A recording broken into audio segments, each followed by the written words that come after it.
Okay friends, let's do the next question now. Spot rate is 41.52. Working note number 1, basic data.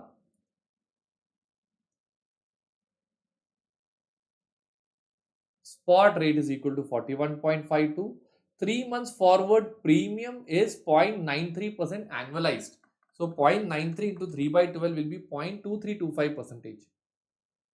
So premium will be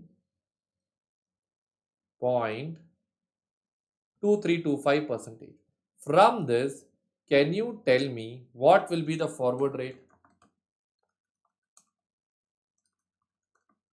41.6165 rupees per dollar. Okay.